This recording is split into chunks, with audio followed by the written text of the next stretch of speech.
श्रोताओं नमस्कार।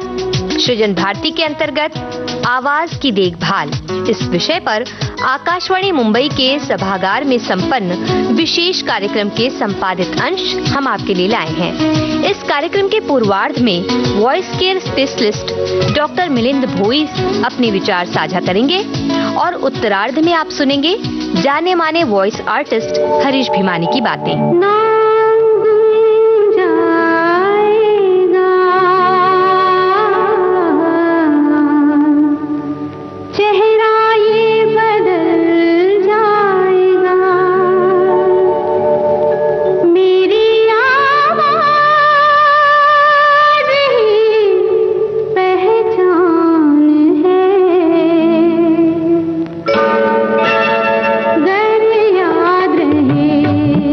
नाम गुम जाएगा, चेहरा ये बदल जाएगा, मेरी आवाज़ ही पहचान है, घर याद रहे। जैसे अपने हाथ की लकीरें, फिंगरप्रिंट जैसे हर एक के अलग अलग होती है, वैसा दुनिया में किसी एक की आवाज़ दूसरी से जुड़ती नहीं है। इसलिए जैसा हमारे फिंगरप्रिंट हमारी पहचान है, वैसा हमारी आवाज़ अपनी पहचान है। किसी एक की आवाज़ दूसरे के जैसे नहीं होती। हालांकि मैन्युफैक्चरिंग या प्रोजेक्शन सेम है, हर एक को लैरिंग सेम दिया है, लेकिन आवाज़ डिफरेंट है। इसलिए वो अपना आइडेंटिटी है, अपनी सिग्नेचर है। इसलिए हम कहते हैं नाम गुम जाएगा, चेहरा बदल जाएगा, मेरी आवाज़ ही पहचान है। That is your identity, that's why you have to take care of it. जो मैं बोला कि हर एक को लगता है कि मुझे लता दीदी के जैसी आवाज़ चाहिए, मुझे किशोर जी के जैसी तान लेना चाहिए, मुझे इसकी जैसी आवाज़ होनी चाहिए, मुझे उसकी जैसी आवाज़ होनी चाहिए। तो सिंगर, एक्टर्स, एंकर्स सब ने एक पहली बात ख्याल में रखना चाहिए कि डोंट कॉपी एनीबडीज वॉइस। जो अपनी आवाज़ है वो अपनी आवाज़ है, आपकी आवाज़ अलग है, उसकी आवाज़ अलग है, क्योंकि आपका वॉइस क्वालिटी 4 चीज़ों पे डिपेंड होता है। 4 pillars what we can say. The first is mass of the vocal cord, the second one is surface of the vocal cord, third one is length of the vocal cord and fourth one is tension on the vocal cord. ये 4 चीज़ें हर एक के अलग अलग होती है, इसकी वजह से हर एक की आवाज़ अलग अलग होती है। The process of bringing the voice under control is known as voice culture. हम अपने आवाज़ को उसका क्वालिटी इंप्रूव कर सकते हैं, लेकिन हम उसको चेंज नहीं कर सकते। ये आप ख्याल में रखो। बहुत सारे लोग आते हैं, मेरे आवाज़ को ऐसे बना दो, वैसा बना दो, मुझे इसके जैसा गाना चाहिए। नो, आपकी आवाज़ आप है उसमें इंप्रूव कर सकते हैं, लेकिन you can change your voice. And that 4 steps to improve the voice is hearing, control of breath, practice, riyaz and physical and mental fitness. These are the 4 pillars of your voice care, voice quality. Control of breath. आपको लगता है कि हमारे यहाँ से आवाज़ निकल रही है, लैरिंग्स अच्छा होना चाहिए, वोकल कॉर्ड अच्छे होना चाहिए, गले का हाइजीन अच्छा होना चाहिए, लेकिन ये तो दिखने वाली चीज़ है। आवाज़ की बेस यहाँ है लंग्स। आपके लंग्स कितने अच्छे हैं, आपका रेस्पिरेटरी सिस्टम कितना अच्छा है, उसके ऊपर आपकी आवाज़ कैसे निकलने वाली वो डिपेंड है। So that's why your control of breathe, आपका दमसाज जो बोलते हैं, आपका लंग कैपेसिटी इंक्रीज करेंगे तो आपका बेस अच्छा रहेगा, आपकी आवाज़ अच्छी रहेगी। The next one is riyaz, practice makes man perfect. आप अच्छी चीज़ पहले सुनो। अगर आपको अच्छा गाना है तो अच्छा सुनना ज़रूरी है, अगर आप अच्छा सुनेंगे नहीं तो आपकी आवाज़ अच्छी नहीं होगी। That is why riyaz is important. And the third and basic thing is physical and mental fitness. आपका physical fitness reflects your voice quality and the more important is your mental fitness. आप मेंटली जितने fit होगे उतनी आपकी आवाज़ अच्छी होगी। अगर आप फिजिकली जितने फिट होगे उतनी आवाज़ आपकी अच्छी होगी। अगर ये दोनों में फिटनेस में आप में कम रहेंगे तो आपकी आवाज़ डिस्टर्ब हो जाएगी। ये जो साइड में 2 दिख रहे वोकल कॉर्ड्स यानी कि 2 तार होते हैं जो खुल जाते हो, बंद हो जाते हैं, वहीं से एयर एस्केप हो जाती है, वहीं से आवाज़ निकलती है। The quality of vocal chords, उसका हाइजीन कितना अच्छा है, उसका फिटनेस कितना अच्छा है, इसके ऊपर आपकी वॉइस क्वालिटी डिपेंड होती है। The functions of लैरिंग्स, one is biological function. आप जब वजन उठाते हो, वेट लिफ्टिंग करते हो, तब वो बंद हो जाता है, आपकी ताकत बढ़ जाती है। And the other one is to protect any foreign body substance to enter in your lungs. जब हम खाना खाते हैं और लैरिंग्स के ऊपर एक पर्दा होता है, उसको हम एपिग्लॉटिस बोलते हैं, वो बंद हो जाए तो बंद होने की वजह से जो पानी पीते या खाना खाते हो सब चीज़ें आपके फूड पाइप में चली जाती है। That is protecting mechanism. अगर लैरिंग्स नहीं है, उसका पर्दा नहीं है, तो पूरी चीज़ें आपके एयर पाइप में जाएगी, you will suffer from pneumonia, bronchitis और ख़त्म हो जाएंगे। तो जो बोलते हैं ना कि खाना खाते वक्त या पानी पीते वक्त लैरिंग सी एक्ट होता है जो उसको बंद कर देता है, तो पूरा फूड मटेरियल पानी आपके फूड पाइप में चला जाता है। कभी कभी वो एयर पाइप में जाने की कोशिश कर रहे तो फोर्सफुली उसको बाहर फेंक देते, जिसको हम मराठी में कहते हैं ठसका लागला, खांसी आ गई। तो that is the protecting mechanism. And another important function is production of sound. So this is phonation. आपके बात करने के तरीका कैसा है उसके ऊपर आपके वोकल कॉर्ड की कंडीशन कैसी आप देख सकते हैं। ऊपर काम स्पीकिंग, आप शांत बैठे आराम से बात कर रहे हो तो वोकल कॉर्ड्स नज़दीक है। साइलेंस में पूरे दोनों वोकल कॉर्ड्स नज़दीक आ जाते हैं, पूरे बंद हो जाते हैं, दैट इज साइलेंस। उसके नीचे आप देख रहे क्लोज्ड। विस्पर, विस्पर में थोड़ी उसमें गैप हो जाती है, उसमें एयर एस्केप हो जाती है। दिस इज नॉर्मल स्पीकिंग, थोड़ी लंबे जाते हैं। और दिस इज लाउड स्पीकिंग, पूरे वोकल कॉर्ड्स लंबे जाते हैं। आप जितना चिल्लाते हो, जितना लाउड स्पीकिंग करते हो, उतना आपके वोकल कॉर्ड्स दूर चले जाते हैं। वॉइस प्रोडक्शन के लिए जो इम्पोर्टेंट चीज़ें उनको हम साइनस कहते हैं, साइनसेस, जो मराठी में हम उसको बोलते हैं पोकड़िया। आप तबला देखो या पखावज देखो, मृदुंग देखो, गिटार देखो, उसके नीचे एक हॉलो होता है। अगर वो हॉलो अच्छा है, पैक है, तो उसकी आवाज़ अच्छी निकलती है। तो हमें भगवान ने ये साइनसेस दिए, जो nasopharynx, oropharynx, laryngopharynx, these are the sinuses, they are the hollow, they are filled with air. उसमें एयर भरता है तो आपके आवाज़ को रेजोनेंस अच्छा आता है। आप इमेजिन करो, अगर रेलवे से आप जा रहे हो, ट्रेन से जा रहे हो और ट्रेन जा रही है तो उसकी आवाज़ अलग है, और वही ट्रेन जब किसी ब्रिज से गुजरती है, नीचे रिवर है, नदी है, पूरा खुला है, तो उसकी आवाज़ चेंज हो जाती है, अलग रेजोनेंस आता है। ब्रिज खत्म होने के बाद रेलवे का आवाज़ चेंज हो जाता है। तो नीचे हॉलो कितना है, नीचे कितना उसमें कैविटी, उसके ऊपर आपकी आवाज़ की क्वालिटी होती है। ये जो साइनसेस है, trachea, nasal airways, maxillary sinus, sphenoidal sinus, frontal sinus, ethmoidal sinus, इनका हाइजीन कैसा है इसके ऊपर आपकी आवाज़ की क्वालिटी डिपेंड है। अगर ये ठीक से हॉलो है, इसमें अच्छे से एयर है, तो आपका आवाज़ अच्छा लगेगा। इसमें अगर पानी भर गया, इसमें अगर म्यूकस भर गया, तो हम बोलते हैं हमें सर्दी जुकाम हो गया, हमारी आवाज़ चेंज हो जाएगी। तो ये हॉलो ठीक रहना, ये हॉलो कैविटी अच्छी रहने के लिए वॉइस केयर में बहुत इसको ज़रूरी माना गया है। और ये जो हॉलोज है, साइनसेस, ये साइनसेस का शेप, प्लीज लिसन केयरफुली, ये साइनसेस का शेप और ये साइनसेस का वॉल्यूम हर किसी में अलग अलग है। That's why everybody's voice is different. देखो, ट्रैकिया सेम है, लैरिंग सेम है, वोकल कॉर्ड सेम है, लेकिन साइनसेस का शेप अलग है एंड उसका वॉल्यूम अलग अलग है। किसी एक का शेप दूसरे से जुड़ता नहीं है, किसी एक का वॉल्यूम दूसरे से जुड़ता नहीं। इसके लिए अपनी अपनी आवाज़ अपनी अपनी है। इसलिए हम कहते हैं कि मेरी आवाज़ ही पहचान है। तो जब भी सिंगर को लगता है कि मुझे इसके जैसी तान लेना चाहिए, उसके जैसा गाना चाहिए, तो that is not accepted, that is against the nature. आपकी साइनस का शेप अलग है, आपके साइनस का वॉल्यूम अलग है, तो आपकी आवाज़ की क्वालिटी अलग है। The very important point in voice care, hormones and voice.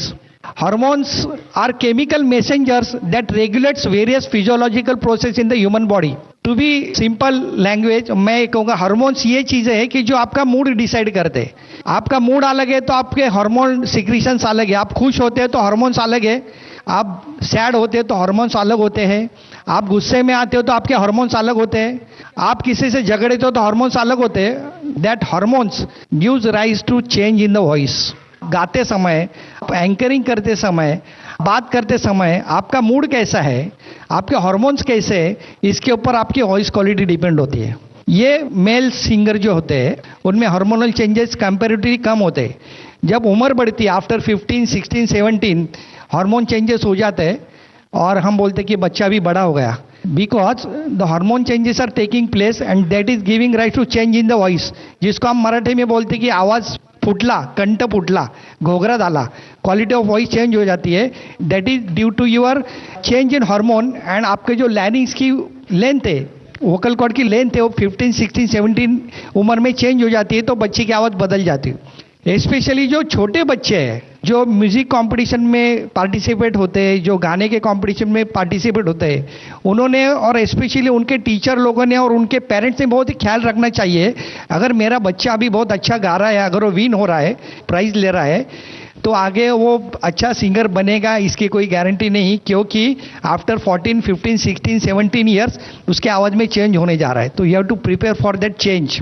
Specially parents ने और बच्चों ने दिमाग में रखना चाहिए due to that hormonal changes. तो अगर आपकी आवाज़ अच्छी रखनी है तो hormonal system should be balanced, क्योंकि hormone gives rise to voice change. Dopamine, cortisol, oxytocin, endorphin, epinephrine, prolactin, oestrogen, testosterone, ये सब हार्मोन्स है। ये आपके मूड चेंज करते हैं और that gives rise to change in your voice. So excessive dopamine, anger, aggression, तो आपका डोपामाइन ज़्यादा है। जो वॉर में गाने गाते, जो सैनिकों के लिए गाने लिखे जाते, गाए जाते, उसमें डोपामाइन ज़्यादा होता है तो उसमें जोश होता है। Appropriate dopamine, motivation, pleasure. Low dopamine, loss of liveliness, loneness. जो गाने ना अकेले है, चले आओ कहाओ, उसमें सैड मूड है, आवाज़ अलग है, उसमें लो डोपामाइन है। आज से पहले, आज से ज़्यादा खुशी आज तक नहीं मिली, डोपामाइन का लेवल ज़्यादा है, आवाज़ अलग है यशोदास जी की। So this is the basic thing, you have to think or it. Serotonin, happy hormone. Low serotonin, depressed mood, high anxiety. Oxytocin, hormone of attachment. Low song में ऑक्सीटोसिन सीक्रेट होता है। पहले वाले जो गायक थे उनके इमोशंस उसमें आते थे, उनके हार्मोन्स उसमें आते थे, इतने वो एक जान होके गाते थे। इसलिए हमें रफ़ी साहब के गाने, लता दीदी के गाने, किशोर जी के गाने अभी भी क्यों अच्छे लगते। वो खाली माइक पे नहीं गाते थे, उनके खाली वोकआउट कॉस्ट नहीं गाते थे, तो वो अंदर से गाते थे। They are secreting that specific hormones, इसके लिए उनकी आवाज़ उतनी ज़्यादा मीठी लगती थी हमें। हार्मोन चेंजेस इन फीमेल्स, जो स्पेशली फीमेल सिंगर्स है, फीमेल कॉम्पेरर्स है, उन्होंने क्या ख्याल रखना चाहिए। There is one term called dysphonia premenstrualis, voice changes in premenstrual stage. Premenstrual days में आपके बॉडी में हार्मोन चेंज हो जाता है, आपको हाई नोट्स गाने में तकलीफ हो जाती है। वोकल फटीक, एक दो गाने गाएंगे तो आप थक जाएंगे। सो इन अब्रॉड अगर किसी सिंगर को ऐसा प्रॉब्लम आता है सिंगिंग में, तो उसको गाने का डेट चेंज करके दिया जाता है और उसका पैसा दिया जाता है। That is a respect of our feminism, that is called grace days. ये अभी इंडिया में नहीं शुरू हुआ, लेकिन we are fighting for that. Foreign में ये चीज़ है, दिस इज ग्रेस डेज, क्योंकि वो जो है हार्मोन चेंज, वो अगर रहेगा तो उसका क्वालिटी उतना नहीं बढ़ेगा आवाज़ का, ड्यू टू हार्मोन चेंजेस। तो ये बातें हमें ख्याल में रखनी चाहिए। Pregnancy related voice changes, pregnancy में ईस्ट्रोजन एंड प्रोजेस्टेरोन बढ़ता है, that gives rise to congestion in vocal cords, आपकी आवाज़ चेंज हो जाती है। तो फर्स्ट ट्राइमेस्टर में आपके हार्मोन्स अलग है, आपकी आवाज़ अलग है। सेकंड ट्राइमेस्टर में हार्मोन्स अलग है, आवाज़ अलग है। थर्ड ट्राइमेस्टर में हार्मोन अलग है, आवाज़ अलग है। ये पहली बात। एंड अनदर थिंग इज, जब आपके पेट में बच्चा बढ़ता है या बेबी होता है, वो बढ़ते बढ़ते ऊपर आ जाता है, that gives pressure to the chest, lungs. Diaphragm जो होता है अंदर, उसको ऊपर ढकेलता है। ऊपर ढकलने से उसका साइज कम हो जाता है और आपका रेस्पिरेटरी सिस्टम इफेक्ट हो जाता है। जो मैंने पहले बताया कि respiratory system is the base of the voice, तो आपकी आवाज़ चेंज हो जाती है। तो बहुत से सिंगर्स, स्पेशली फीमेल सिंगर्स को ऐसा लगता है कि मैं पहले बहुत अच्छी गाती थी, लेकिन अभी मेरी शादी हो गई, अभी मेरा प्रेगनेंसी हो गया, मुझे अभी ठीक से गाना नहीं पाऊंगी। तो that is not real. After pregnancy that pressure releases, hormones वापिस सेट हो जाते हैं और उसकी आवाज़ अच्छे से ठीक हो जाती है। तो मुझे ऐसा लगता है कि every female singer should keep in mind that कि मेंस्ट्रुएशन डेज में अपनी आवाज़ अलग रहेगी, इन प्रेगनेंसी में आवाज़ अलग रहेगी और आफ्टर प्रेगनेंसी आवाज़ अलग रहेगी। And same thing with the menopause. Menopause में भी आपके हार्मोन्स चेंज हो जाते हैं, आपकी क्वालिटी ऑफ वॉइस चेंज हो जाती है। But with proper treatment, with proper counselling and with proper treatment like HRT, hormone replacement therapy कहते हैं। आपको वो हार्मोन्स के दवाई दी जाती है, गोलियां दी जाती है, तो आपकी आवाज़ पहले से ठीक हो जाती है, अच्छी हो जाती है, पहले जैसी हो जाती है। तो specially female singer should keep in mind that, किसी को लगता है कि मैं पहले बहुत अच्छा गाती थी, ऊपर तक मेरी तान जाती थी, अभी नहीं जा रही, तो that is not unnatural, this is natural because all due to hormonal changes. Once again polycystic ovarian syndrome, PCOS, बहुत से भगिनियों में ये दिखता है हमें PCOS। इसमें भी हार्मोन चेंज हो जाते हैं और आपकी आवाज़ चेंज हो जाती है, लेकिन with proper treatment again you can recover your voice. एक बहुत इंपॉर्टेंट बात मैं बोलना भूल गया, आफ्टर मैरिज जब भी हम ओसी पिल्स लेते हैं, ओरल कॉन्ट्रासेप्टिव पिल्स, उसके अंदर हार्मोन्स होते हैं, that gives right to change in hormone. हमें फैमिली प्लानिंग के लिए हम वो गोलियां लेते हैं, लेकिन that alters your hormonal system, और वो हार्मोन सिस्टम चेंज होने की वजह से आपकी आवाज़ खराब हो सकती है, आवाज़ चेंज हो सकती है। तो स्पेशली जो फीमेल सिंगर्स है, जो कॉम्पेरर्स है, जो अनाउंसर है, उन्होंने ये गोली लेने के पहले consult your ENT surgeon, you have to consult voice care specialist, and with his proper advice different OC pills are there, singers लोगों के लिए बनी, जिसमें हार्मोनल चेंजेस कम हो जाता है, तो यू कैन टेक दैट। तो don't take it so lightly. हमारे किताबों में लिखा है कि 9 रस लिखे, शांत रस है, श्रृंगार रस है, भक्ति रस है। These rasas are nothing but your moods and nothing but your hormones. किसी रस में आपका मूड कैसा होता है और उसी रस में, उसी मूड में आपके हार्मोन्स कैसे होते हैं, और द सेम पर्सन, उसकी आवाज़, मूड अलग है, रस अलग है, हार्मोन अलग है, सीधा चेंज इन द वॉइस। रौद्र रस, एंगर, सीधा हार्मोन। शेर खान है? इस इलाके में नए आए हो साहब, वरना शेर खां को कौन नहीं जानता। खैर, अब मुलाकात हो गई। जब तक बैठने को न कहा जाए शराफत से खड़े रहो। ये पुलिस स्टेशन है, तुम्हारे बाप का घर नहीं है। करुण रस, सॉरो। आज मेरे गुनाहों की सजा मेरी माँ को मत दो। मैं अपने आप को तुम्हारे हवाले कर रहा हूं, जो चाहे कर लो, लेकिन मेरी माँ मुझे वापस दे दो। मेरी माँ मुझे वापस दे दो। मेरी माँ मुझे वापस दे दो। श्रृंगार रस, सीधा हार्मोन कितनी एंड सीधा इमोशंस। है चांदनी या तुम्हारी नजरों से मेरी रातें धुली हुई हैं। ये चांद है या तुम्हारा कंगन, सितारे हैं या तुम्हारा आंचल। मैं बहुत जिम्मेदारी से बात कह रहा हूँ कि to become a good singer और म्यूजिशियन और good voice over artist, you should be a good human being first. हर कोई चाहता कि बड़ा आदमी बने, मगर ये कोई नहीं चाहता कि अच्छा आदमी बने। बड़ा आदमी बनना अच्छी बात है, मगर अच्छा आदमी बनना है बहुत बड़ी बात है। मैं अभी ये जो स्टूडेंट्स है, बच्चे लोग हैं, उनके लिए कह रहा हूँ, music and singing does not accept the emotions like revenge and competition. ये गलत बात है सिंगिंग के लिए। अगर आप रिवेंज के लिए गाएंगे, अगर आप कंपटीशन के लिए गाएंगे, तो hormonal changes will be different, your voice quality will be different. Please keep in mind, और अपने बच्चों को जाकर कहो। In some situations sadness also can play positive impact on voice. जो दर्द भरे गीत है, जो प्रेम गीत है, कभी कभार उसमें अगर सैडनेस आता है तो उसका हार्मोन चेंज हो जाता है। रिमेंबर द फिल्म बैजू बावरा। अभी आप जाके वापस बैजू बावरा देखो, you will learn what I am trying to say. वहाँ उनके गुरुजी उनको बताते हैं, अगर आप तानसेन को हराना चाहते हो तो सीने में दर्द पैदा करो। दर्द की वजह से आपकी आवाज़ ऐसी हो जाएगी कि आप तानसेन को हरा सकते हो। सो दर्द, that's hormone, that emotion and voice is very much related. Base of voice care, base of riyaz is Omkar. Omkar कैसा करना चाहिए, इसमें बहुत सारे डिफरेंस ऑफ थॉट्स है, लेकिन मुझे ऐसा लगता है कि this is the basic Omkar. You can follow this please.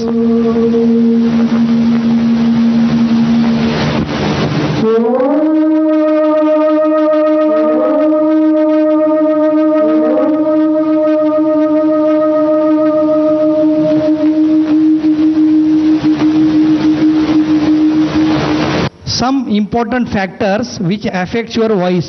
The first one is congenital anomalies. Second one anatomical variation, growth, puberty. Third one हमने डिस्कस किया hormonal impact. The fourth one is emotional impact, fear, stress, mental and physical, overjoy, over sorrow. आपके emotions कैसे है उसके ऊपर आपकी voice quality depend होती है। अगर आप फियर में हो, आप डर गए हो, तो आपकी आवाज़ अलग होती है। सो फियर एंड स्ट्रेस, जब भी किसी गुनेगार को पकड़ा जाता है, अभी पूना पुलिस के साथ हम लोग काम कर रहे हैं, वो जो गुनेगार है उसके साथ पुलिस इंस्पेक्टर या जज साहब बात करते हैं, वो किस आवाज़ में बात करता है, वी कैन जज फ्रॉम देयर वॉइस क्वालिटी कि वो सच बात कर रहा है, झूठ बात कर रहा है। अभी तक हमारे 99% जो है प्रिडिक्शन से सच हुए हैं। The wrong way of using voice, this is very basic thing.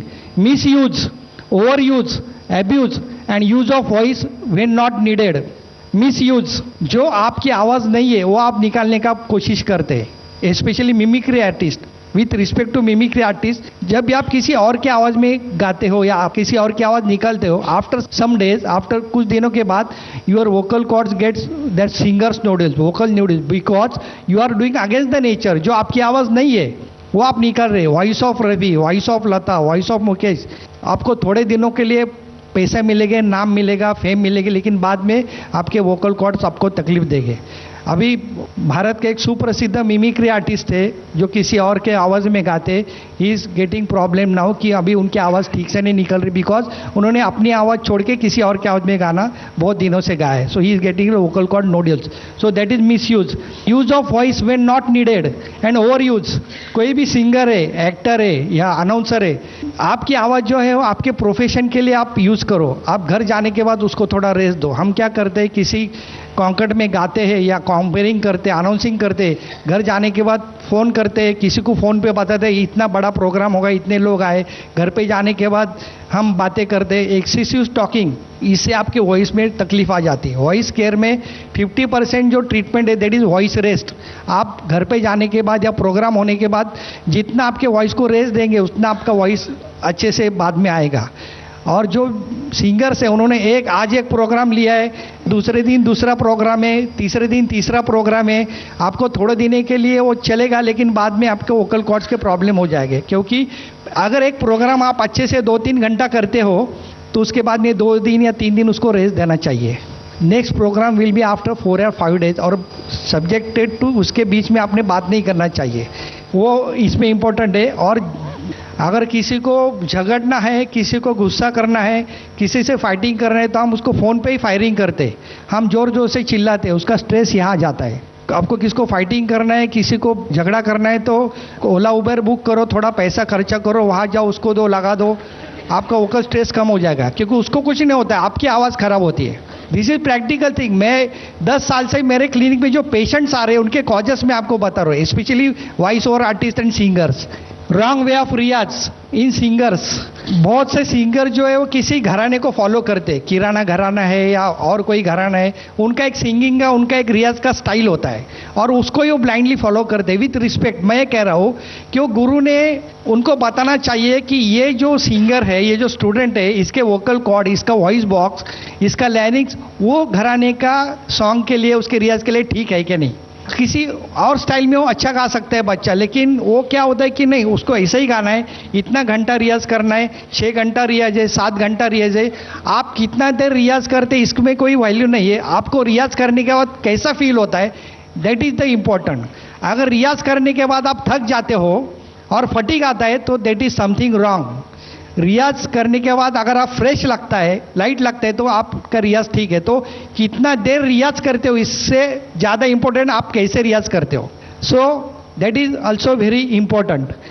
Stress in competition, change in life style, deodorants, perfumes, mosquito repellents, these are enemies of voice. जहाँ जहाँ केमिकल है वो आपके आवाज़ को खराब करने वाला है। Overuse of coolers and air conditioners, they are also enemy of voice. Wrong way of performing yodelling and rap singing. Yodelling ये किशोर दा करते हैं, तो किशोर दा का लैरिंग्स अलग है, हमारा लैरिंग्स अलग है। तो यार्डलिंग अगर किशोर दा करते तो उनको करने दो, आप भी अगर यार्डलिंग करेंगे तो आपको तकलीफ हो जाएगा। So wrong way of rap singing, आप जितना चिल्ला के गाएंगे उतना आपको तकलीफ हो जाएगा। इनएडिक्वेट sleep and irregular sleeping pattern, आपको 7 से 8 घंटा नींद लेना है। अगर आपका नींद कम है तो that gives right to acidity, acidity gives rise to voice problems. Wrong food habits, specially fast food जो हम बाहर से मंगाते हैं, वो फूड में हमेशा वॉइस में तकलीफ होने के चांसेस होते हैं, क्योंकि घर पे बना हुआ खाना वो अलग है और बाहर से मंगाया हुआ खाना अलग है। तो always prefer home made foods. Inadequate water intake, पानी ज़्यादा से ज़्यादा पीना चाहिए क्योंकि your vocal cord should be well hydrated. आप जितना कम पानी पियोगे उतना आपके वॉइस में प्रॉब्लम हो जाएगा। मॉस्किटो रिपेलेंट, मॉस्किटो तो जाते नहीं, कितना भी रिपेलेंट लगाओ आपको मॉस्किटो मिलते हैं, लेकिन आपकी आवाज़ खराब हो जाती है। Asthma, respiratory problem, that gives rise to voice care changes. And last but not the least, biggest enemies of voice, alcohol, smoking, tobacco, these are the 3 biggest enemies of voice. House dust, pet allergies, These are the enemies of voice. These are the very important factors that is to be kept in mind in voice care. Alcohol, आप जितना alcohol लेंगे उतना आपके body में dehydration ज़्यादा हो जाएगा, आपकी वॉइस खराब हो जाएगी. Smoking and tobacco commonest cause of oral cancer and लैरिंग्स cancer. अभी साल भर में जितने भी पेशेंट हमारे पास आते हैं, specially singers, actors, anchors, announcers, 90% of them are suffering from oral cancer. They are getting tobacco and smoking. They are the biggest cause of lung cancers, respiratory system cancer that gives rise to voice problems. Tobacco and likewise products causes submucous fibrosis, यानी कि आपका जो oral cavity है पूरा खुलता नहीं है, बंद हो जाता है. A singer should also take care of passive smoking. अगर आप किसी रेस्टोरेंट में गए, किसी पार्टी में गए, आप सिंगर हो या आपको ऐसा लगता है कि हमारा आवाज़ ख़राब नहीं होनी चाहिए, और अगर बाजू में कोई स्मोकिंग कर रहा है तो उसका भी स्मोक आपके लंग में जाता है, that is called passive smoking. That also gives rise to your voice change and voice problems. So this is the passive smoking also equally dangerous. Acidity, early to bed and early to rise makes a singers voice healthy, wealthy and voice. जिसको जिसको ऐसा लगता है अपनी आवाज़ अच्छी होनी चाहिए, उन्होंने रात में जल्दी से खाना चाहिए. स्लीप, कम से कम 6 से 8 घंटा स्लीप ज़रूरी है. आप जितना लेट सोएंगे उतना आपका बायोलॉजिकल क्लॉक डिस्टर्ब हो जाएगा, कुछ दिनों के बाद में आपकी आवाज़ खराब हो जाएगी. Pet allergy, dogs and cats and all pets, उनके स्किन के ऊपर कुछ वायरस होते हैं, वो आपके ब्रीदिंग में जाते हैं, and that causes irritation your vocal chords, lungs, respiratory system, and you are getting vocal cord problem. So type of voice vocal cord injuries: vocal fold hemorrhage due to blood pressure, high blood pressure, vocal cord nodules, singers nodule जिसे हम कहते हैं, गलत तरीके से रियाज करने से, गलत तरीके से आवाज़ निकालने से vocal cord nodules.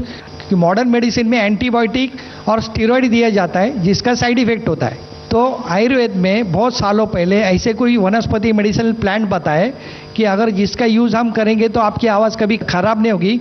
आंवला है, डोरली है, भुई amla, anantvel, bhui ringani, kayphal, ghetuli, hirda, sugar cane, jeshthamadh, ghodvel, hanspadi, grapes, kakadshingi, pimpli. These are the medicinal plants. Coming to the end, Bhagwan Shri Krishna Arjun से कहते हैं, अर्जुन उनको पूछता है कि आवाज़ कैसे निकलती है, तो भगवान कृष्ण कहते हैं, पै ब्रह्म बीजा झाला अंकुरू, घोष ध्वनी नादाकारू, तयाचे गा भुवन जो ओंकारू, तो ही मी गा. श्री कृष्ण भगवान उसे कहते हैं कि ब्रह्मदेवाच्या नाभीला अंकुर फूटला, ब्रह्मदेव की इच्छा हुई इसलिए मैंने जन्म लिया, और मैंने जन्म यहाँ से लिया. घोष, ध्वनी, नाद, आकार, परा, पश्यंती, मध्यम आणि वैखरी. मराठीमध्ये म्हण आहे, आपण म्हणतो की बेंबीच्या देठापासून गायला, म्हणजे इट स्टार्ट्स हियर. त्यामुळे तुम्हाला जर तुमचा आवाज़ चांगला ठेवायचा असेल, आपकी अगर आवाज़ आपको अच्छी रखनी है तो खाली यहाँ ख्याल दे के फ़ायदा नहीं. आपको आपका अपना एब्डोमेन यानी कि खाना अच्छा होना चाहिए, चेस्ट अच्छी होनी चाहिए, थ्रोट अच्छा होना चाहिए, और ओरल कैविटी अच्छी होनी चाहिए. और last but not the least, there is one centre in the brain which we call it as Broca's area.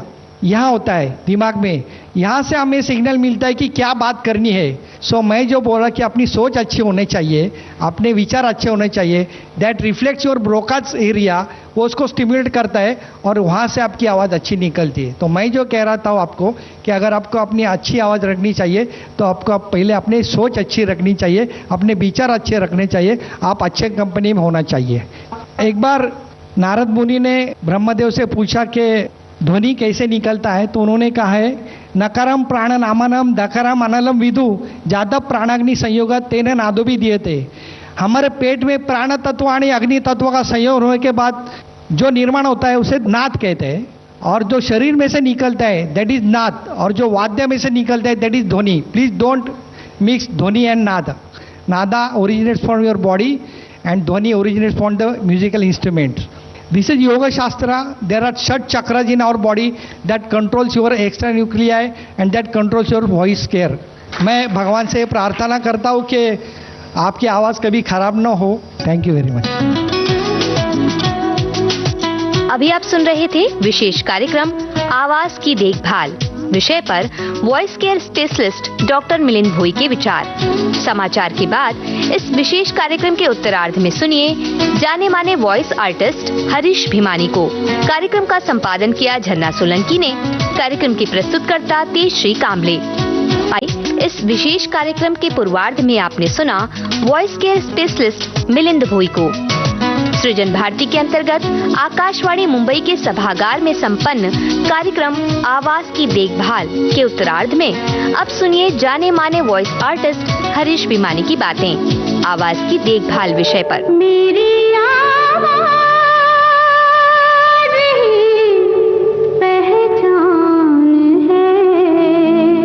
अनुष्ठान की तरह मैं हर काम करता हूँ। मेरा स्वभाव है पहले प्रणाम करता हूँ। देखिए, हम आवाज की बात कर रहे हैं। मेरी आवाज हो, आपकी हो, किसी व्यवसायी की हो, लेकिन क्या है आवाज की अहमियत हमारी जिंदगी में?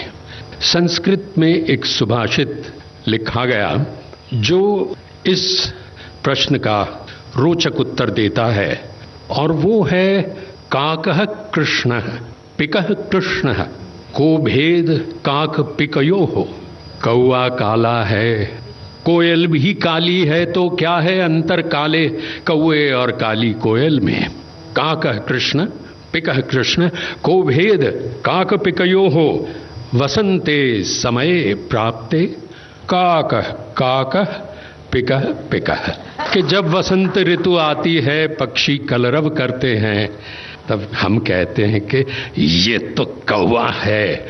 और वो कोयल मीठी, जिसकी कूक सुनकर एक महान कवि कह उठे कि कौन तपस्या करके तूने काली कर डाली काया। इसका अर्थघटन मैं ये करता हूं कि कोयल सी मीठी आवाज के लिए भी तपस्या की आवश्यकता है। आपकी आवाज में, आपके रेंडिशन में कशिश पैदा करना भी मशक्कत का बाइस है। यह आसान काम नहीं है, लेकिन ये तपस्या, ये साधना है क्या? अब ऐसा है कि मरीज डॉक्टर के पास तब जाता है जब कोई समस्या हो, लेकिन बेचारा मतलब मैं नया वॉइस ओवर आर्टिस्ट अभी तो अपनी आवाज और अपना अंदाज ढूंढ रहा है। उसे तो यही पता नहीं कि कई मसाइल, कई समस्याएं उसे घेरे हुए हैं और वो उसके अंदर धंसा जा रहा है। इसलिए पहले वो थोड़ा पानी पीता है। अब बेचारा नया रंगरूट काम ढूंढे या अपने अंदर समस्या ढूंढे और फिर उसके समाधान खोजे। और ये समस्याएं आती कहां से हैं?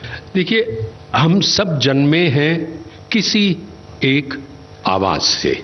Every voice is a combination, an amalgam of multiple frequencies. अब मुझे क्या पता कि जिस तरह मैं बोल रहा हूं या किसी को मैं सुन रहा हूं वो सही है या नहीं। But over the years I have found कि अगर आप अपनी प्राकृतिक फ्रीक्वेंसी, प्राकृतिक तरंग, नेचुरल फ्रीक्वेंसी में नहीं बोलते किसी कारण, और इसके कई कारण हैं, तो आपके गले को आप स्वयं नुकसान पहुंचा रहे हैं। मैं ये मेडिकली तो नहीं कह सकता क्योंकि मेरे पास मेडिकल डिग्री नहीं है, लेकिन 51 वर्ष के अनुभव से अवश्य कह सकता हूं। हम रिकॉर्डिंग करने जाते थे। मैं ऑल इंडिया रेडियो को इस शिकायत से मुक्त रखूंगा। ऑल इंडिया रेडियो यानी मेरे लिए तो ये पाठशाला रही है। मैंने सबसे पहला रेडियो प्रोग्राम किया हो तो इस इमारत में युववाणी के लिए श्रीमती हेमांगिनी रानड़े जी की छत्र छाया में, और साल था लगभग 1973। पिछली सदी में भी कोई 25 साल पहले। बहरहाल फिर जब रिकॉर्डिंग्स करते गए, चाहे वो नरेशन हो या कमर्शियल्स हो, विज्ञापन हो, और विशेषकर विज्ञापन में ये होता था कि उसमें बहुत सारे डायरेक्टर्स होते थे। डायरेक्टर आमतौर पर एक होता है जिसे हम कहते हैं कैप्टन ऑफ द शिप, लेकिन यहाँ तो डगमगा रही शिप के कई सारे कैप्टन होते थे और वो उम्मीद करते थे कि हम किसी तरह उन्हें उस शिप को किनारे पहुंचाएं। सब अपनी अपनी तरफ से बोलता था। यहां तक कि वो कहते कि तुम्हें पता नहीं, रेडियो टीवी नहीं सुनते, कैसे बोला जाता है, ये क्या है कर रहे हो, इस तरह से बोला जाता है। ये कमर्शियल है, इसको पंच कहते हैं, इसको एटीट्यूड कहते हैं। अगर इस तरह नहीं बोलोगे तो क्लाइंट ये रिकॉर्डिंग ओके नहीं करेगा और फिर तुम जानो और तुम्हारा भविष्य। तो इस डर के रहते जो वो कहते वो हम करते और धीरे धीरे वो आदत बन जाती। और चूंकि सारी आय का दारोमदार रिकॉर्डिंग्स हुआ करती थी, इस आदत में हम गर्व लेने लगे थे कि बोला तो ऐसे ही जाता है। This is the basic difference between a voice over artist, a professional artist and a regular human being, जो कि बिल्कुल गलत है। और ऑल इंडिया रेडियो में, आकाशवाणी में क्या होता था, आकाशवाणी में हम रहने दिया जाता था। We were allowed to be ourselves.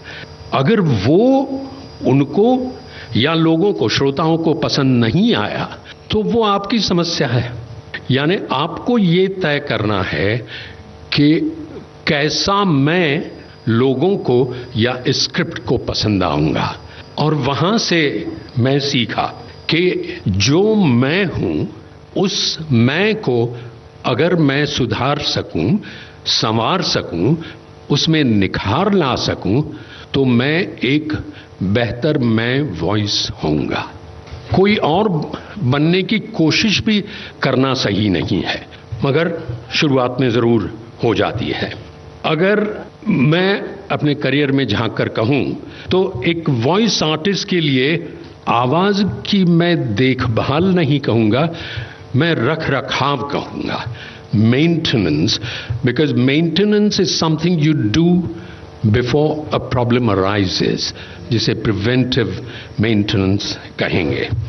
और वो है एक व्यायाम, एक्सरसाइजेस और देखभाल वो कि जो डूज और डोंट्स हो।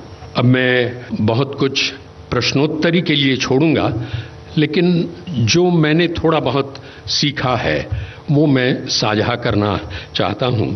मेरी नजर में व्यायाम दो प्रकार के होते हैं। एक है कंठ व्यायाम, vocal exercises, which is meant for, the word is timbre, actually the quality of your voice, जो आजकल हम देख सकते हैं वेव्स में, वो। और दूसरा व्यायाम है वक्तृत्व व्यायाम, स्पीच एक्सरसाइजेस, क्योंकि आपकी आवाज जितनी अच्छी हो या जितनी बुरी हो, आखिर में जाके अच्छा या बुरा क्या होता है। देखिए, मैंने हजारों बार सुना है कि Lata Mangeshkar is so fortunate, Mohammed Rafi ऊपर वाले ने आवाज दी, क्या बात है। बिल्कुल सही नहीं है ये।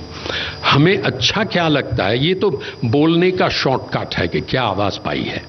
आवाज होगी, लेकिन जिसकी तारीफ हम कर रहे हैं वो है उस आवाज में गाया या बोला गया कुछ जो ऐसा प्रभाव तारी करता है, ऐसा प्रभाव लाता है जो हमें बहुत अच्छा लगता है, जिससे हम मुतासिर होते हैं और अनायासी कह उठते हैं कि क्या आवाज है।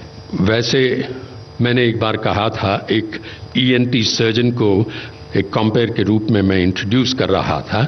ही happen to be Lata Mangeshkar doctor too. तो मैंने कहा कि हम दशकों से सुनते आए हैं लता मंगेशकर ने क्या आवाज पाई है।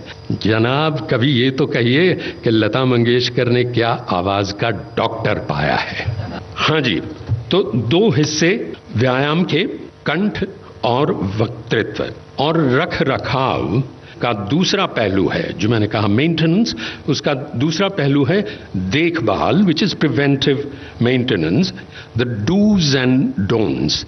अब इसके बारे में काफी कंट्रोवर्सी हो सकती है, क्योंकि मेरा अपना विश्वास ये है कि हम अपने शरीर को या शरीर के किसी अंग को जो आदत डालते हैं वो आदत वो अंग स्वीकार कर लेता है। जैसे नींद, अगर मैं आदत डालता हूं चाहे जबरन कि मैं 11 बजे सोऊंगा और 7 बजे उठूंगा, या 9 बजे सोऊंगा और 3 बजे उठूंगा, तो वो सिस्टम स्वीकार कर लेता है। हमारे कई NRI मित्र होंगे। जब वो यहाँ आते हैं तो वो तो ये चाहते हैं कि घर में जो खाना बना है उससे भी पहले धो लिया जाए उबले हुए पानी से, उसके बाद वो पहले चखेंगे और फिर खाएंगे। मैं उनका मजाक नहीं कर रहा हूँ, लेकिन ये हमारे साथ अभी 10-15 साल पहले थे और आराम से रास्ते पर भेलपुड़ी खाते थे। तो क्या हुआ, उनके सिस्टम की आदत बदल गई। मेरा ये पूर्णतया विश्वास है, और केवल मेरा नहीं, मैं कुछ बड़े नाम भी दे सकता हूँ। मुझे सौभाग्य मिला है कि मैंने सभी जीवित बड़े से बड़े गायकों के साथ काम किया है।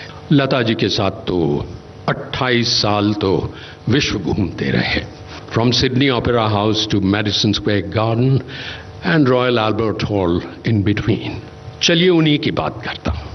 तीखा नहीं खाना, तला हुआ नहीं, ठंडा नहीं, खट्टा नहीं। लता मंगेशकर से ज्यादा ये सब कौन खाता होगा? शायद अकेला मैं। और ये बिल्कुल सच्ची बात है। लेकिन फॉर पब्लिक कंजम्पशन जिसे कहते हैं, क्या होता था कि हम समझिए डिट्रॉइट में हैं अमेरिका के, तो वहाँ शाम को डिनर होता था किसी के घर पे। हम ऐसे बैठे हैं, वो मुझे पास में रखती थी, क्योंकि होते कौन थे? लता जी, एक और सिंगर समझिए नितिन मुकेश या मन्ना दा, उषा जी और मैं, बाकी म्यूजिशियंस। तो जो परोसने आती थी संभ्रांत घर के लोग, महिलाएं, अगर कोई तली हुई चीज है तो वहां से सीधे चली जाती थी, वहां रुकती नहीं, नहीं दीदी को थोड़ी दिया जाता है, ये तो धृष्टता होगी, जुर्रत ऐसी कौन करेगा। तो मैं कहता कह रहे भाई, मैं आवाज का पेशेवर हूं, लेकिन मुझे एक ही सुर में बोलना है, हमारा एक ही सुर से काम चल जाता है, मैं गाना नहीं गाता हूं तो मुझे दीजिए। तो लता जी सिर्फ ऐसे देख लेती कि थोड़ा और ले लो, और मुझे ज्यादा लेना पड़ता और नीचे सबको दिया जाता, और वो आराम से खाते। कोल्हापुरी मिर्च तो यूं चबा जाती कच्ची। आशा जी अभी 93 की हैं और मैं उनको बहुत ज्यादा नजदीक से जानता हूं, पारिवारिक रूप से। 2 साल पहले तक तो तला हुआ मटन आराम से बनाती भी थी, खाती भी थी। आजकल थोड़े रिस्ट्रिक्शंस आ गए होंगे। ठंडा कोई हर्ज नहीं, लेकिन जब गला खराब है, जरा भी लगा कि कहीं जिसे कहते हैं खिचखिच कर रहा है, तब तो उसी गले को यूं समझिए कि आईसीयू में भेज देते हैं। बाहर जाकर सांस लेना भी मुहाल कि वो पोल्यूशन अफेक्ट ना कर जाए। तो जहां तक मैं देख पाया हूं कि इन सारी चीजों का, खट्टे तीखे ठंडे वगैरह चीजों का सेवन आपके गले को लोच देता है। मैं कम से कम ऐसे 2 वॉइस ओवर आर्टिस्ट जानता हूं जो इतना रिस्ट्रिक्शन रखते थे, इतना परहेज करते थे कि उनका बोलना तो अच्छा था, लेकिन उस लीक से हटकर नहीं बोल पाते थे। चाहे वो किसी की मृत्यु का समाचार हो या कैडबरी का कुछ मीठा हो जाए हो, उनका अंदाज वही रहता, क्योंकि इससे आगे इस सीमा में वो महदूद रहते थे, उसी के अंदर।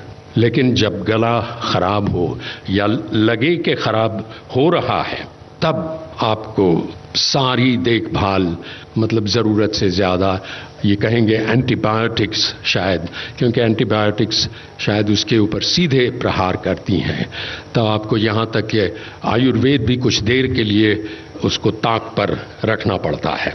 अच्छा, जो दूसरी एक्सरसाइजेस हैं वक्तृत्व की, वो एक्चुअली मैंने खुद डिज़ाइन की, और वो क्यों करनी पड़ी इसकी थोड़ी सी कहानी है।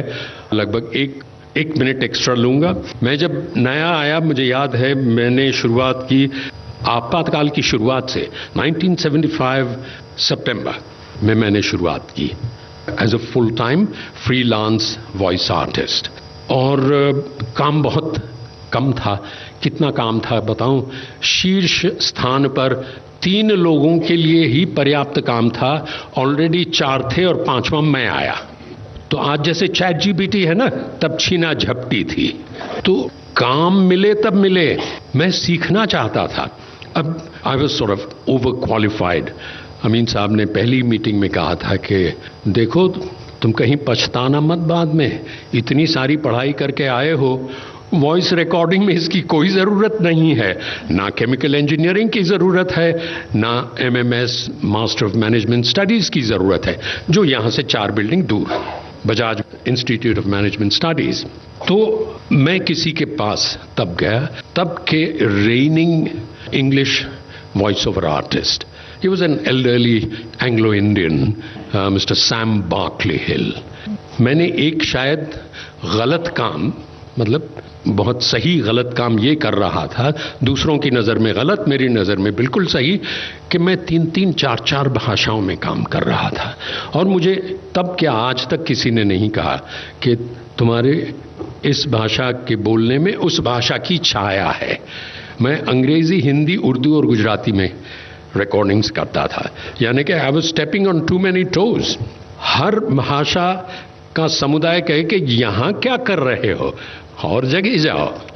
तो मैंने इनसे कुछ सीखना चाहा। अब ये बुजुर्ग जनाब भी थोड़े त्रस्त थे कि ये कहाँ से आ गया। प्रताप शर्मा बाद में जो रेनिंग वॉइस ओवर आर्टिस्ट रहे, उनकी भी शुरुआत हुई ही थी। तो मैं इनके पास गया, बार्कले हिल, वाइट एंग्लो इंडियन जेंटलमैन, कि मैं चाहता हूं कि आप मुझे शिष्य के तौर पे मेरा स्वीकार करें। Would you accept me under your tutelage. बहुत ही पोलाइटली मैंने उनसे कहा, और पता नहीं क्यों, शायद इसलिए वो सच कह रहे थे, उन्होंने कहा why should I teach you. उनकी आवाज़ वहीं थी। मैं उनको मन में शायद कहना चाहता था कि आप गलत पिच में बोल रहे हैं, क्योंकि जब हम टेलीफोन पे बात करें तो बहुत अच्छे सुनाई देते थे। Why should I teach you? If I teach you, you'll overtake me in 3 years. तो मैंने कहा कितनी अच्छी बात कही। मैंने कहा ये आपका बड़प्पन है, मैं इसके लायक कहाँ कि मैं 3 साल में आपसे आगे निकलूं। So he said, no, I'm serious. I'm not going to teach you. ना मुझे बैठने कहा उन्होंने, ना मुझे पानी भी ऑफर किया, और ऊपर से कहते हैं that will be all. In today's language, it means get out of here.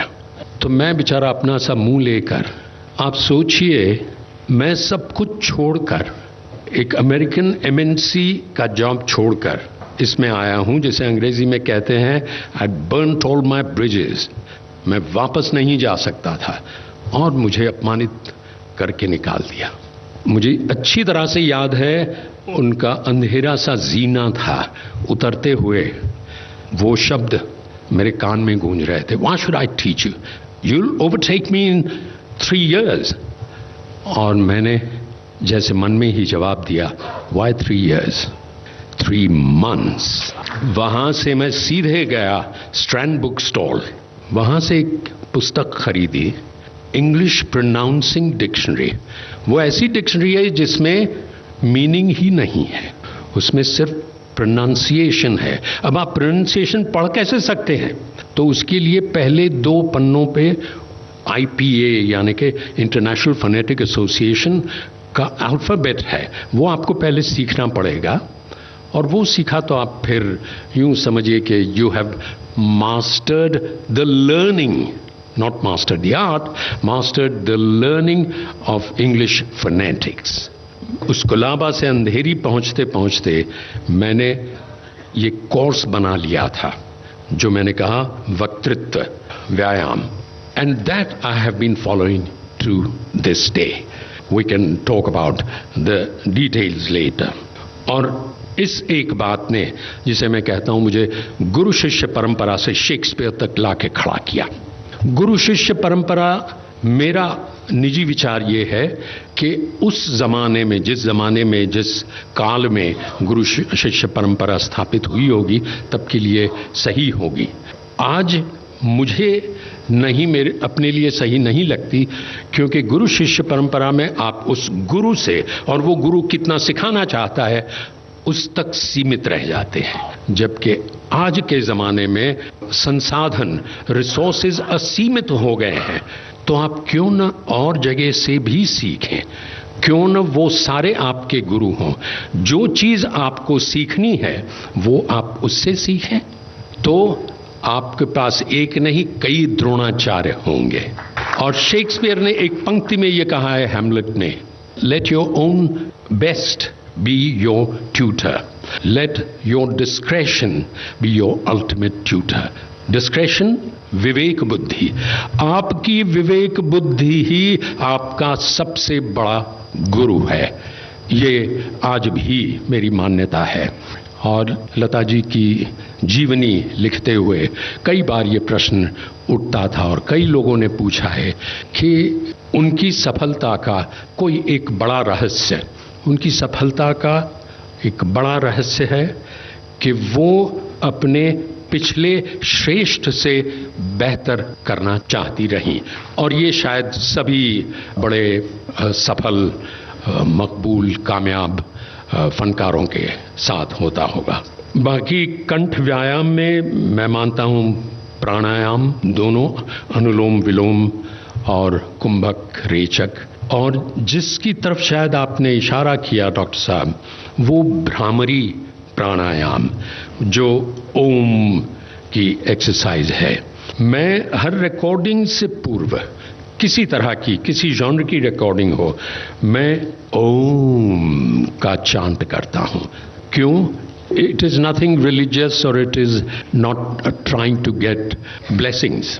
मैं आशीर्वाद पाने के लिए नहीं, मैं अपना प्राकृतिक सुर ढूंढने के लिए कि मैं उसी सुर में तो हूं, कहीं गलत सुर में आपने नरेशन शुरू कर दिया, फिर आपको वहीं रहना पड़ेगा। वक्तृत्व का व्यायाम थोड़ी लंबी बात है, अगर कोई जानना चाहे मैं संक्षेप में बताऊंगा। दूसरा देखभाल में है, मैं संक्षेप में कहता हूं या बोलो या सुनो, दोनों साथ में मत करो, क्योंकि एक दूसरे के ऊपर आवाज होती जाएगी, हमें पता भी नहीं चलेगा कि कब हम अपने गले की नसों पर अत्याचार कर रहे हैं। यानी शोर के ऊपर न बोलें। धूम्रपान सच में बुरा है, मैं ये सार्वजनिक रूप से कहता हूं 38 साल के गुनाहों के बाद। लेकिन जब मैंने पहले भी सोचा था जब छोड़ना पड़ेगा मैं जरूर छोड़ दूंगा। I was a placebo, I was a guinea pig an ENT global conference in Mumbai. मुझसे काफ़ी सवाल पूछे गए एज अ वॉइस प्रोफेशनल, जिनके काफ़ी जवाब मेरे पास थे नहीं। जैसे मुझे ये पूछा गया कि आवाज़ कैसे निकलती है आपको पता है? मैंने कहा मैंने 3 बार ढूंढने की कोशिश की, सफल नहीं हुआ, आगे ढूंढना नहीं चाहता, क्योंकि वो मुझे सेल्फ कॉन्शियस बना रहा है कि आवाज़ कैसे पैदा होती है। इन्होंने कहना शुरू किया कि हमारे मस्तिष्क में एक कोई हिस्सा है जो हुक्म देता है। मैं वो नहीं जानना चाहता, क्योंकि वो मुझे सेल्फ कॉन्शियस बना देगा। उसकी प्रोसेस मैं क्यों जानना चाहूं? और मेरा विचार है कि किसी के जैसा स्टाइलाइजेशन, शुरुआत में स्टाइलाइजेशन ढूंढते हैं, वो न ढूंढें, क्योंकि जैसे मैंने कहा आप सबसे अलग हैं। तो अंततो गत्वा बिलाखिर अल्टीमेटली, चाहे हम वॉइस आर्टिस्ट हों, वॉइस से हमारा प्रोफेशन जुड़ा हुआ हो या ना हो, मैं तो इतना याद रखता हूं कि आदमी परखने की ये भी एक निशानी है, गुफ्तगू बता देती है कौन कितना खानदानी है। नमस्कार। इस कार्यक्रम में डॉक्टर मिलिंद भोई और हरीश भिमानी दोनों विशेष वक्ताओं ने अपने विचार साझा करने के बाद कार्यक्रम में उपस्थित दर्शकों में से कुछ के सवालों का जवाब भी दिया। पहला सवाल, what is false vocal cord? False vocal cord का इस्तेमाल हम सब करते हैं, बहुत सारे लोग। तो मुझे भी किसी विशेषज्ञ ने कहा था कि आपकी आवाज में कुछ टोनेशन ऐसे हैं जहां फॉल्स वोकल कॉर्ड का इस्तेमाल होता है। See there are 2 types of vocal cords. अभी ये मुझे थोड़ा वक्त कम था, इसके लिए मैं थोड़ा फास्ट लिया। True vocal cords and false vocal cords. When we use falsetto, यानी कि जो आपकी आवाज़ नहीं है लेकिन वो आवाज़ चेंज करने के लिए आप कुछ कोशिश करते हो और कोई अलग आवाज़ निकलते है। अभी देखो यूनुस भाई को हम रेडियो पे सब सुनते हैं, बहुत अच्छा लगता है, ऐसा लगता है कि उन्हें नहीं बात करना चाहिए, गाना शुरू ही नहीं होना चाहिए। लेकिन यही यूनुस भाई जब घर पे जाते हैं तो उनकी आवाज़ की टोन अलग हो जाती है। अभी 14 फरवरी को उनका फ़ोन ही नहीं लग रहा था, पूरा एंगेज किसी गर्लफ्रेंड को मिलने के जाते हो तो उनकी आवाज़ चेंज हो जाती है। तो जब आप पर्पजली आपकी आवाज़ चेंज करते हो, किसी प्रोग्राम में गए हो, किसी म्यूजिकल कॉन्सर्ट में गए हो या कॉम्पेयरिंग कर रहे हो, आप कॉन्शियस हो जाते हो कि मुझे ये प्रोग्राम का कॉम्पेयरिंग करना है, मुझे ये गीत गाना है, मुझे वो स्टाइल में गाना है। तो उस टाइम जब आप यूज़ करते हो, that is your false vocal cord. True vocal cord के नीचे थोड़ा एक लेयर होता है, that is we call it false vocal cord, जो नहीं है लेकिन आप यूज कर रहे हो, that is false vocal cord. जब आप किसी शादी में जाते हो तो आप बहुत सारा मेकअप करके जाते हो, that is false vocal cord. क्या बढ़िया बात बोली। और घर पे रहते हो, that is true vocal cord. What is the difference between shouting and projecting? देखो शाउटिंग क्या होता है ना कि आप आपके वोकल कॉर्ड पे बहुत स्ट्रेस देके चिल्लाते हैं, दैट इज शाउटिंग। जो नहीं है लेकिन आप वो बताना चाहते हैं, उसमें आप शाउटिंग का यूज़ करते हैं। अगर घर पे झगड़ा चल रहा है और आपको बोलने के लिए कोई पॉइंट नहीं है तो आप चिल्ला चिल्ला के बात करते हैं और आपके बीवी को शांत करते हैं, दैट इज शाउटिंग। लेकिन projection is the different thing. Sound projection and voice projection, voice projection जो होता है, how you throw your voice, आपका एब्डोमेन मसल्स, आपका चेस्ट, आपका वोकल कॉर्ड्स, आपका लैरिंग्स, आपकी ओरल कैविटी, आपका ब्रोकाज एरिया, ये सब जब सिंक्रोनाइज्ड होते हैं और सब इकट्ठा आके प्रोजेक्ट करते हैं, उसको फेंकते हैं, डायलॉग डिलीवरी जिसको हम बोलते हैं डायलॉग डिलीवरी। खुश तो बहुत हो गए तुम आज। मैं इसे मुख्तसरन संक्षेप कहता हूं कि शाउटिंग चिल्लाना है, जबकि प्रोजेक्शन अपने पूरे अस्तित्व से बोलना है। क्या बात है। वाह वाह वाह। And one last little question, I Yes, think sir. वो सबके लिए होगा। टॉन्सिल्स क्या है? मैंने टॉन्सिल्स से बहुत कुछ सफ़र किया है, लगभग 30 साल, और बार बार मुझे बताया गया कि आप छोटा सा ऑपरेशन करवा लीजिए। सिर्फ एक डिस्क्लेमर दिया गया कि उसके बाद आपकी आवाज़ बदल सकती है। यस। ये भी कहा बेहतर भी हो सकती है। मैंने कहा मैं नहीं रिस्क लेना चाहता। ये टॉन्सिल्स क्या हैं? मैं वॉइस केयर स्पेशलिस्ट तो बाद में बन गया, लेकिन मैं 15 साल से ENT प्रैक्टिस कर रहा हूँ। I am head of the department सेठ ताराचंद चैरिटेबल आयुर्वेद हॉस्पिटल पुणे, जहाँ मैं एक यूनिट हेड हूँ और एवरेज मेरे फैमिली मेम्बर यहाँ है। अभी तक मैंने कम से कम 50 से 60 हज़ार टॉन्सिल के सर्जरीज की है, अभी भी मैं करता हूँ since last 20 years. Tonsils is a lymphoid tissue that is your protecting mechanism which are located in the throat. हम जब ऐसा करके देखते हैं तो आपको दिखते हैं टॉन्सिल। उनका जो अपने बॉडी में काम होता है that is to build immunity. WBC तैयार होते हैं, उनका immunity that is lymph nodes. आपको आपके बॉडी का दैट इज प्रोटेक्टिंग मैकेनिज्म है। वो कोई भी अगर इन्फेक्शन आपको पकड़ता है तो उसके लिए फाइट करने के लिए just like border security force, these are the tonsil, क्योंकि थ्रोट में पहले वही होते BSF बॉर्डर बोलते हैं उनको। लेकिन उनका जो काम होता है बदन में वो up to the age of 5 years, 5 साल होने तक टॉन्सिल का काम चलता है, that is mechanism of immunity building fighting. After 5 years उनका काम खत्म हो जाता है। आफ्टर 5 ईयर्स उसमें 2 टाइप्स होते हैं। किन किन बच्चों को टॉन्सिल तकलीफ देते हैं, स्वेलिंग होता है, थ्रोट पेन होता है, बुखार आता है, सर्दी खांसी होती है, बरस में साल में 3-4 बार होता है, वो सूज जाते हैं, बात करने में तकलीफ हो जाती है, आवाज़ बदल जाती है। अगर आपको बार बार वो टॉन्सिल तकलीफ दे रहे हैं तो you have to go for surgery. पहली वाली बात बोल रहा हूँ मैं, नॉट नाउ, क्योंकि 5 साल के बाद में तो उनका कोई काम नहीं है। तो पहले जो हम प्रैक्टिस शुरू किए थे 1994 में मैंने प्रैक्टिस शुरू किया, तभी बहुत सारे हम टॉन्सिल का ऑपरेशन करते थे, क्योंकि तभी दूसरा कोई वे नहीं था, टॉन्सिल निकाल देना है। लेकिन जिनको तकलीफ नहीं होती है उनके टॉन्सिल निकालना नहीं चाहिए। तो your tonsil suggest you whether to go for surgery और नॉट, ये पहले की बात थी। लेकिन nowadays since last 5 years बहुत अच्छे एंटीबायोटिक्स आए हैं that can be useful on tonsillitis. आप उनका यूज करके टॉन्सिल सबसाइड कर सकते हैं। लेकिन आफ्टर 15, 16, 17 ईयर्स आपके उम्र बढ़ने के बाद में आप टॉन्सिल ऑपरेशन नहीं करना है, क्योंकि दैट कैन कॉज ब्लीडिंग। उसका आपके वोकल कॉर्ड में तकलीफ हो सकता है, क्योंकि tonsils and vocal cords, throat, voice box, larynx, ये सब एक ही जगह, इट्स अ वन फैमिली। यही टॉन्सिल है, यही वोकल कॉर्ड है, यही थायराइड है, यही एयरवे है, यही वॉइस बॉक्स है, लैरिंग्स है। तो अगर आप सिंगर हो या एक्टर हो या अनाउंसर हो, कॉम्पेरर हो, और अगर आपको टॉन्सिल की तकलीफ है तो you have to go consult not only ENT surgeon but voice care specialist also. कि टॉन्सिल सर्जरी होने के बाद अगर वो ऑपरेट करते समय वोकल कॉर्ड को टच हो गया या उसका पार्ट निकल गया या यहाँ के मसल थोड़े कट हो गए, वो हीलिंग होते हैं, लेकिन that can affect your voice.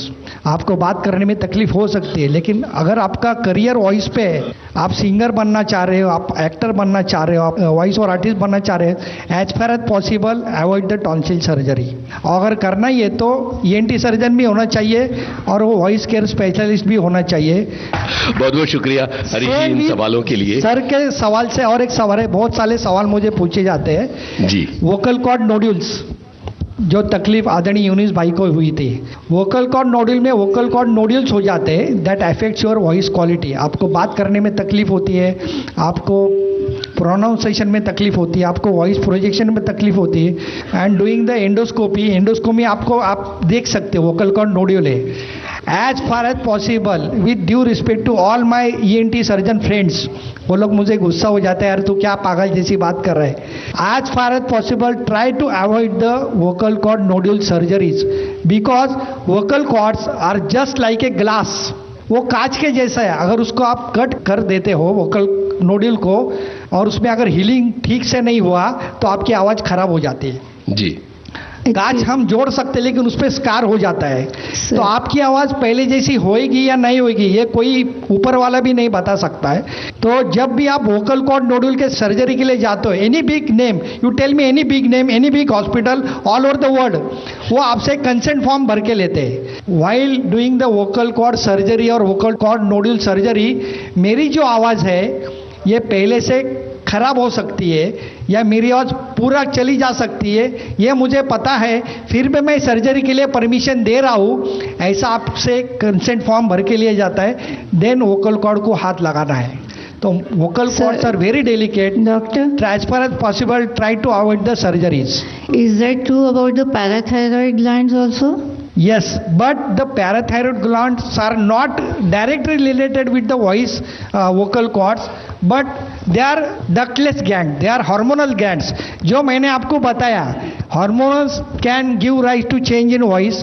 अगर पैराथायराइड और थायराइड में आपको अगर तकलीफ है और अगर उसका आप सर्जरी करते हैं तो उसके बाद में वो हार्मोन कॉम्पेंसेट करने के लिए आपको दवाई लेना होती है। अगर वो आपने ठीक से नहीं लिए, फॉलोअप ठीक से नहीं होते, that can change your voice. अगला सवाल। नमस्कार डॉक्टर। डॉक्टर, तुम्ही मगाशी माहिती देता देता सांगितलं की ओबेसिटी, लठ्ठपणा सध्या खूप वाढतोय, तर त्या जे या क्षेत्रामध्ये आवाजाच्या क्षेत्रात काम करतायत तर तो लठ्ठपणा आपल्या आवाजा म्हणजे स्वरयंत्रणेवरती किती अफेक्ट करतोय, काय सांगाल? डॉक्टर साहब, उस सवाल का हिंदी और जवाब भी हिंदी में। उन्होंने ऐसा कहा है कि फैटनेस, मोटापन आपकी आवाज़ पे कैसा इफेक्ट करता है। जी। तो जो अभी बच्चों में आदत है, फास्ट फूड है, देखो पहले हम जब स्कूल में जाते थे तो हमारे माँ जी हमको अच्छे से टिफ़िन देती थी जिसमें सब्जी है, रोटी है, जो भी घर का खाना होता था वो हम लेके जाते थे। और उस टाइम में कोई अगर बंदा कोई केक लाता है, कोई फास्ट फूड लाते हैं तो हम उसको देखते थे, अरे कैसा इसकी माँ इसको खाना नहीं दे रही।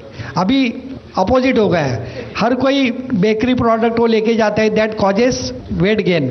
और बच्चों में आप देखो, बच्चों में बचपन में ही थायराइड है, वेट गेन है, स्पेक्स लग रहे, तो ये जब भी आपकी वजन बढ़ती है, आप मोटे हो जाते हैं, तो दैट वोकल कॉर्ड मसल्स वो भी मोटे हो जाते हैं and that gives difficulty in speaking, swallowing. तो मुझे ऐसा लगता है कि again if you have to become a singer और वॉइस और आर्टिस्ट, आपका वजन कम होना ज़रूरी है। दूसरी बात, हर कोई सिंगर, वॉइस और आर्टिस्ट, कॉम्पेरर, इन्होंने एक पूरा प्रिकॉशन लेनी चाहिए। जब भी आप बाहर जाते हैं प्रोग्राम के लिए, आप किसी 5 स्टार होटल में रहते हैं, जो एक्टर जितनी बड़े होटल में रहता है उतना एक्टर बड़ा है ऐसा माना जाता है। आप किसी भी 5 स्टार होटल में रहो, लेकिन खाना खाने के वक्त आप किसी फैन के घर जाओ या किसी के बोलो कि हमको घर का टिफ़िन ला के दो, उसमें बहुत अच्छे इमोशंस होते हैं। आपका फैन आपको प्यार से खाना बना के लाता है तो उसमें हार्मोनल चेंजेस अच्छे होते हैं। आप किसी भी बड़े होटल में जाओ, उसका जो होता है कुकिंग एरिया, वहाँ जाके उसका फ्रीज खोल के देखो, वो ग्रेवी जो होता है वो बहुत दिनों से ऐसे ही बनाया होता है। आप जो ऑर्डर देंगे वो सब्जी उसमें मिला के आपको हिला के अच्छे से डेकोरेट करके देते हैं, लेकिन वो बहुत दिन पहले फ्रीज में रखा हुआ होता है। That gives rise to throat problems and again voice problems. मेरा एक दोस्त है, जब भी मैंने उसको अनाउंस किया था, अभय नलगी जी है क्या? मेरे हाथ में माइक है। हाँ, अगला सवाल मेरा ही है। तो अभय जी ने मुझे बताया कि वो खुद एक होटल चलाते थे, तो बहुत सारे होटल में वो जो ग्रेवी होता है बहुत दिनों से बनाया होता है, उसमें वही वो फूड डाल के डेकोरेट करके दे देते हैं। लेकिन आप किसी के घर जाओगे, अरेंजर के घर जाएंगे या प्रोड्यूसर के घर जाएंगे तो वो भी खुश हो जाएंगे कि साहब मेरे घर के आए, खाना खाए, और वो प्यार से आपको खिलाएंगे। जो माँ के हाथ की रोटी होती है ना, वो किसी भी 5 स्टार के होटल से बहुत क्या अच्छी बात होती है। कही, क्या बात कही सर। मेरा पॉइंट ऑफ इमोशन। डॉक्टर साहब अगला सवाल लेते हैं। सवाल ये है सर कि बहुत सारे कलाकार यहाँ पे बैठे हैं, कुछ बोलने वाले हैं, कुछ गाने वाले हैं। तो मेरे 3 सवाल है। एक तो सुबह सुबह जब हम उठते हैं तो गले में बहुत सारी खरोच होती है, कफ होता है, तो उसको जबरदस्ती बाहर निकालना सही बात है क्या? गर्म पानी पीना अच्छी बात है क्या? और जब कॉन्सर्ट शुरू होती है तो गाते गाते, बोलते बोलते बहुत सारी बार हमारी जो वोकल कॉर्ड्स है वो लुब्रिकेंट मांगती है, तो उसके समय गर्म पानी पिए, चाय पिए, कॉफ़ी पिए, ऐसा कुछ पीना ठीक बात है क्या? और तीसरा सवाल ये है कि हमारा जो लिरिक्स है, अभी आपका मेडिकल साइंस इतना आगे गया है कि इसका हार्ट निकाल के आप उसको बिठा रहे हैं, तो अगर किसी को ना हो लेकिन अगर वोकल कॉर्ड्स का कैंसर हो जाता है तो उसका स्वर यंत्र निकाल कर उसे दूसरा स्वर यंत्र लगाया जा सकता है क्या ऑर्गन डोनेशन के द्वारा? पहला सवाल क्या था अभय जी? पहला सवाल है कि हम सब जब सुबह उठते हैं। देखो, सुबह उठने के बाद में बहुत सारे लोगों के आदत होती है, मेरे आसपास भी बहुत लोग हैं कि वो उंगलियां अंदर डालते हैं गले में, और पूरा जो एसिड रहता है वो पूरा उसको खींच के बाहर निकालते हैं। तो this is not accepted, this is not fair. अगर आपको एसिडिटी है, बहुत से लोग मुझे कहते हैं कि नहीं यार मुझे वो एसिडिटी है, मुझे निकलना ही चाहिए, अगर नहीं निकले तो मुझे अच्छा नहीं लगता है, मेरा पूरा डिस्टर्ब हो जाता है। अगर आपको एसिडिटी हो गया है, हाइपर एसिडिटी, तो अपने आप बाहर आ जाएगा, उसको हाथ डाल के खींच के निकालने की ज़रूरत नहीं। पहली बात, उससे क्या होता है ना, जब आप गले में उंगली डाल के उसको पूरा निकालते हैं तो आपके एब्डोमिनल मसल डिस्टर्ब हो जाते हैं, चेस्ट मसल डिस्टर्ब हो जाते हैं, और स्पेशली वोकल कॉर्ड्स उसको इंजरी हो जाती है। और अगर आपके नाखून थोड़े बड़े हैं और वो करते से अगर वो लग गए तो उसमें ब्लीडिंग हो जाता है। तो पहली बात ये कि ये सब गलत है, इसको बिल्कुल फॉलो मत करो। कुछ लोग तो इतने ज़ोर से करते कि बाजू वाले को भी पता चलता कि बंदा उड़ गया है, तो वो मत करो। दूसरा सवाल क्या था? हाँ, अब पानी देखो, बेसिक थिंग इज, मैं ये कहूँगा कि अपने आवाज़ की आवाज़ सुनना ज़रूरी है। जब आप थक जाते हो तो आपका माइंड आपको बोलता है कि बस अभी बात नहीं करनी है, अभी नहीं गाना है, अभी नहीं चिल्लाना है, तो हम उसको सुनते नहीं, हम ऐसे ही बात करते जाते हैं। जब आपको आपका माइंड बोलता है कि नहीं अभी चुप बैठो, मुझे आज अच्छा नहीं लग रहा है, मैं आराम करना चाहता हूँ, so that your voice tells you to take the rest, तो अपने आवाज़ की आवाज़ सुनना ज़रूरी है। जब आपको लगता है कि अपना गला सूखा है तो आप पानी पी लो, गला सूखा नहीं है फिर भी पानी पीना है, ये गलत है। तो आपकी आवाज़ आपको बोलती है कि मुझे ये चाहिए। हम सबकी सुनते हैं, हम पड़ोसी की सुनते हैं, हम अपने बीबी की सुनते हैं तो सुनना ही होता है, हम अपने दोस्त की सुनते हैं लेकिन अपने आवाज़ की नहीं सुनते। तो अपने आवाज़ की आवाज़ सुनना ज़रूरी है। जब भी आपको फील होता है कि अभी बात नहीं करनी है, मत करो। जब आपको लगता है बात करनी तब करो। तो you have to listen to your own voice. तो जब आपको लगेगा कि आपका गला सूखा है, आप पानी पी लो। लेकिन क्या होता है, कोई बड़ा सिंगर होता है, वो पानी की जगह कोई और रखता है और वो पी के गाना गाता है, तो लोगों को लगता है उसी की वजह से उसकी आवाज़ बढ़ी है। ब्लाइंड फॉलो मत करो किसी को। अभी सर बहुत सारे जो यंग सिंगर्स है, स्पेशली फीमेल सिंगर्स, जो हमारी बहनें छोटी छोटी जो अच्छे से गाती है, किसी ने उनके दिमाग में डाल दिया है कि स्मोकिंग करने के बाद आपकी आवाज़ अच्छी निकलती है। बहुत सारे सिंगर्स हमने देखे ऑर्केस्ट्रा में, सर एक गाना होने के बाद में ग्रीन रूम में जाते, स्मोकिंग करते और फिर दूसरे गाने के लिए आते। एक कोई लड़की गाती है, वो बोलती कि स्मोकिंग करने के बाद मेरा आवाज़ बहुत अच्छा लगा, बेस अच्छा तैयार हुआ और मुझे वंस मोर मिला। वो वंस मोर उसके लिए नहीं मिला है, वो वंस मोर लेने के उसमें उसका गला ख़त्म हो जाता है। तो मुझे ऐसा लगता है, प्लीज़ अगर कोई कहता है मुझे कि स्मोकिंग के बाद आवाज़ अच्छा हो जाता है, तो मैं उसके साथ ओपन डिबेट करने के लिए ज़रूर तैयार हूँ। क्या बात है। तो प्लीज़ अपने सब बच्चों को बताओ कि स्मोकिंग की वजह से आवाज़ अच्छा होता नहीं, ये गलत सहमी है। प्लीज़ आप सब में ये विचार फैला दो, प्लीज़। बहुत बहुत शुक्रिया डॉक्टर साहब। सवालों का सिलसिला यहाँ ख़त्म करते हैं और आप सभी का बहुत बहुत धन्यवाद इस कार्यक्रम में आने के लिए और इसे कामयाब बनाने के लिए। बहुत धन्यवाद।